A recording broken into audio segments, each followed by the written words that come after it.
Before we get started, I am going to be at Indie PopCon this July. I will be an official guest, so I will be there doing autograph signings and panels and things like that. Indie PopCon, Indianapolis, July. Hope to see you there. Yeah. Hot to it. Greetings, my friends, and welcome to my review of the 90s Sonic the Hedgehog anime movie. Just kidding. I am, of course, talking about the new live-action movie that just came out. This is my review. I got a group of friends together, and we all went to see it together. The movie has been through some rocky times leading up to release, so it was nice to finally sit down and watch it and see what I thought.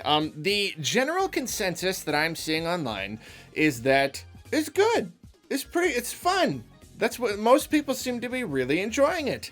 And I'm very happy for them. I'm very, very happy for them. I did not like it.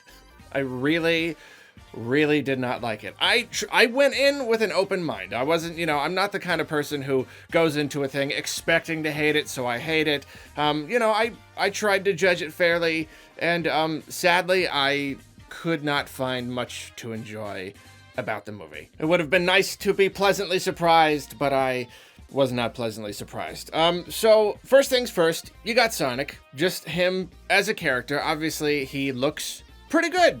He looks all right. He still, doesn't quite fit in with the world very much. It's weird how cartoony and strange that he is. I mean, it's the sort of thing you can forgive, though. He himself is a character. Ben Schwartz does a fine job, and it's interesting because it's very similar to the Detective Pikachu movie. You have the main little CG classic video game character who's just a wisecracker, just talking all the time, and like I said in that review, that is a risk. It's a very big risk because if those jokes aren't landing, then this character is just seen as horribly annoying.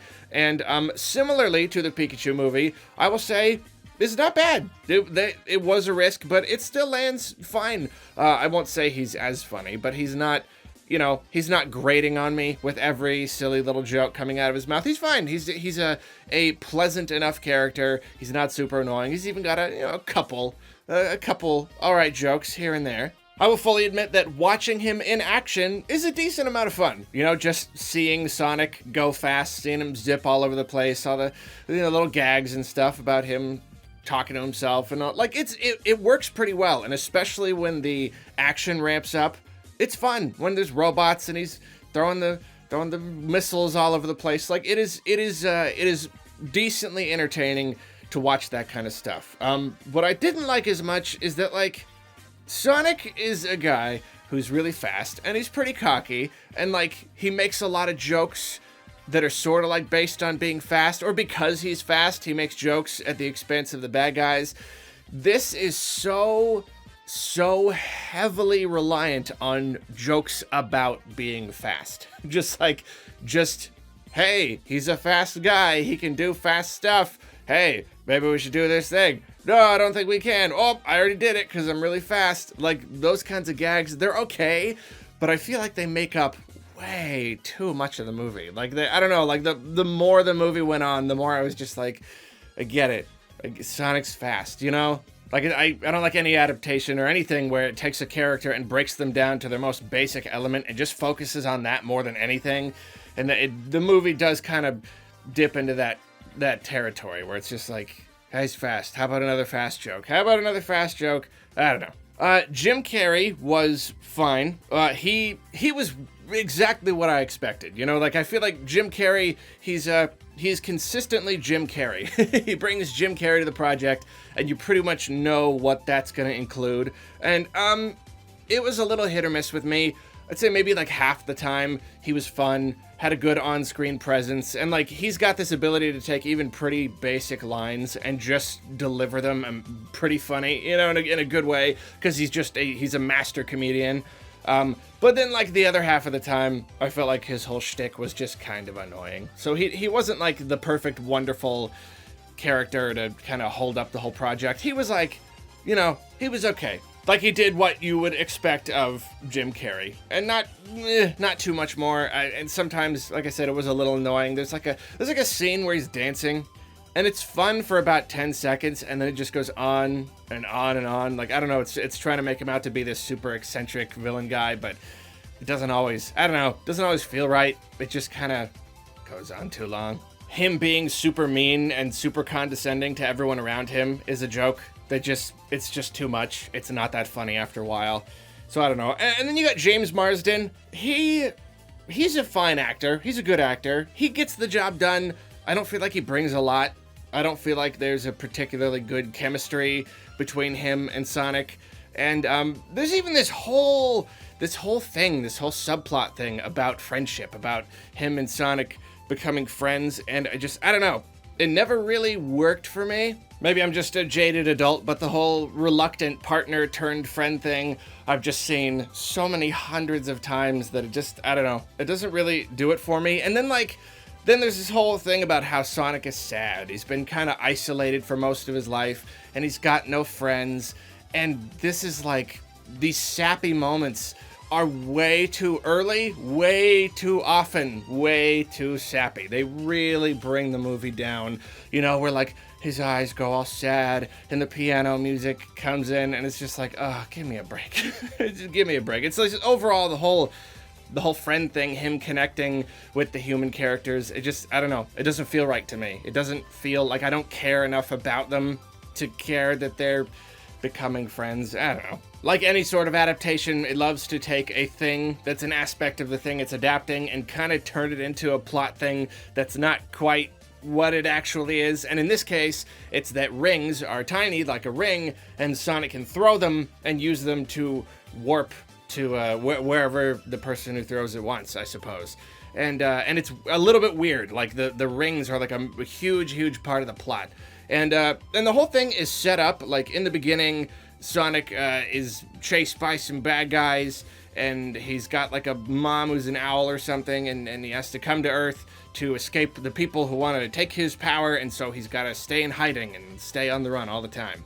And so the movie is a little bit cool at the beginning, because you see some fantasy elements of where Sonic comes from, and then at the end, of course, no spoilers, but even though the trailer spoiled plenty, but there's some stuff at the end too that alludes to the Sonic universe and stuff. It gives you a little bit more of that taste. And so the first moment of the movie is cool, and then the last moment of the movie is cool, and then it's just why couldn't that have been the movie? Those were the best parts of the movie, because they actually felt like something Sonic. Because then you have this whole middle section that's just, oh, you took him to the real world. Taking a cool fantasy character and bringing him to the real world is the way to ruin that character and ruin the entire premise. And that's really the main problem here, is that I have a problem with the premise itself.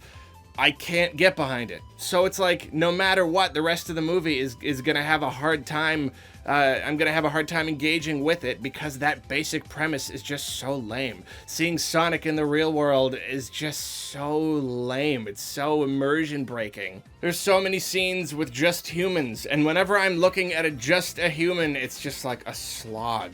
There'd be scenes where, Jim Carrey was a bit of an exception. He's enough of a cartoon character that okay, that was all right. But anytime it was anyone else, it was just oh, get me out of here. It's one of those things where I just start to feel kind of trapped in a movie, and it's go somewhere else, please. The bulk of the movie, just the plotting and the pacing wasn't good. It was just too formulaic, and I know a formula can work sometimes, but sometimes you get such a basic formula, it almost just seems like they were trying to make a movie that works, not necessarily a good experience. It's just okay, I wrote this story. I mean, I'm not trying to say anything specific about the specific writers of the movie, but the feeling I got was just it works. The movie works. It has an A to a B to a C, but it's not particularly engaging any part of the way through. There's just not a lot that happens. There are a few fun action scenes, and especially near the end of the movie. Like I said, it is fun to see Sonic in action, and that's fine, but there's just so many awkward, long scenes that just don't really fit and don't really do anything. It's just a vehicle for fast jokes, and that's not fun. I'm watching the movie and just I have to keep reminding myself I'm watching a Sonic movie. And so like I said at the end, there's some cool stuff, more Sonic-y related stuff at the end, and I'm looking at that, and I'm like, couldn't we have just that have been the movie? Like, it's alluding to a sequel. It's setting us up for a sequel that I don't know if it'll happen, but I'm like, why that sequel should have just been the movie? Like, you're trying to tease a sequel that should have just been the movie. I just feel like it's a bad adaptation. I feel like it was not a good screenplay. And like here you have, like it is held up a little by numerous actors clearly bringing their best to the table. Doing the best, especially Jim Carrey, doing the best that they can with the source material, with the script. But the problem is that script was just not good. Like they're doing the absolute best they can, but there's only so good that they can do. And then, of course, a movie can still be entertaining in its own way, even if it's not a perfect adaptation. That's not the most important thing. I'm not one of those people. But then I just didn't think it was that good of a movie anyway. Even if I could just disconnect myself from the actual Sonic movie or what it should be in my mind, it still just wasn't very fun. It was just very formulaic and basic with a lot of cringy, bad jokes. And there were some funny jokes. One singular joke made me laugh out loud, and then there were a couple that got some smiles or chuckles from me, but like almost all of them were not related to Sonic at all. They were just kind of a funny joke someone put in there, so it's almost like they could have been in any movie. So it's still like, it still doesn't lift it up as an adaptation or a Sonic movie or anything. It was just kind of like, yeah, someone came up with that funny joke. It was okay. But then for every one good joke, there's like a ton that are just like, this is awful. This is just bad and awful. Overall, though, you look at it as a whole, it is not a terrible movie. It's not a complete train wreck. It might have been if they had kept the original design. They really might have, because I do feel like a lot of because like so much about whether or not you enjoy a movie is the attitude going in. And I feel like Sonic just looking like Sonic and being kind of like, hey, I'm Sonic, I'm fun, it kind of brings up the movie for you, but I keep imagining the same scenes, even the ones that I kind of enjoyed, and I'm imagining them with the original design, and I'm like, I don't know. I don't think it would have worked the same. You know, like, I guess that's just how easily manipulatable I am. It's just like, even just seeing Sonic does something for me. Even though I very much wish I could have seen that original cut. I would love to see the whole movie with the original Sonic, just to compare the two, you know what I mean? It might have been a little more memorable for how frightening it was. Whereas like my actual impression of this movie is like, it's not bad. It wasn't even as bad as some of the trailers that we watched for other kids movies before the movie. Those looked much worse. This was like, okay, it's not offensively bad, but it was painfully mediocre. Just really mediocre is the perfect word that I can come up with for it, because it's just so like, I mean, there was stuff that I kind of enjoyed, but I also wouldn't be surprised if, like, the first time there was some sort of novelty, some sort of newness to it, but it feels like the kind of thing where if I saw it again, I would not even almost feel the same. I would probably be really, really, really bored. So I didn't really like it. I'm pretty picky about my movies and my kids' movies. A lot of people say, it's a kids' movie, it's not supposed to be good. I will always make the argument that kids' movies can be good. They can have more clever writing and clever plot and good jokes. Some of my favorite movies of all time are kids' movies. Whatever, that's a whole discussion. Thing is, though, statistically, there is a good chance that you'll like it. Even if I didn't. Like I said, most of the people on the Twitter that I'm looking at, they're all saying they liked it. They're all saying it was fun. Most of them. Most of the things that I'm seeing are saying it was good enough. It was like between there and it was actually really good. So chances are you'll like it. Give it a shot. I don't know. Why not? Maybe if enough people see this one, they'll actually take that material that they sort of teased us with just a teeny tiny bit in the beginning and the end and actually do something with it. I don't really know. Oh yeah, it's worth mentioning, since I did mention that I went with a group of friends, what they thought. I just like with Pikachu, I like to get a feel for the group. One thought it was okay. Another thought it was not terrible. The other thought it was so bad, I had to hear him just like sighing and muttering to himself the entire time. He despised it. And then he brought his kid. I always like to bring a kid, see what they thought. And I asked him to let me know what he thought about the movie in 5 words, exactly 5 words. And he said, well, first of all, and I was like, well, that's 4 words, man. You don't have much left. So we kind of had to start over from there. And then he said, I thought it was, and I stopped him. I said, that's 5 words, man. That's not, it's got to be 5 words. And so then he caught on and he said, it was cool. And I was like, ooh, 2 words to spare. Pretty good. No, he's 6 or 7, and he thought it was pretty good. Like, he was decently entertained. He liked the butt and fart jokes. He enjoyed those, as I imagine a kid would. He liked the action sequences with all the big zappy explosions and stuff. So there you go. A kid's probably gonna like it. Really good chance that a kid is gonna be decently entertained by it. And Arlo is gonna be a grump about it. Just so you know. If you take an Arlo with you, he's probably not gonna enjoy it very much. If you've seen the movie, let me know what you think down in the comments, and if you'll excuse me, I'm gonna go apply my sophisticated tastes to some other children's movie or children's property, and probably complain about some other old man thing, like kids on my lawn or something. That sounds good. Yeah, I'm gonna go yell at some kids to get out of my lawn. I'll find some kids, make them go on my lawn, so I can yell at them to get off my lawn. Have a good day!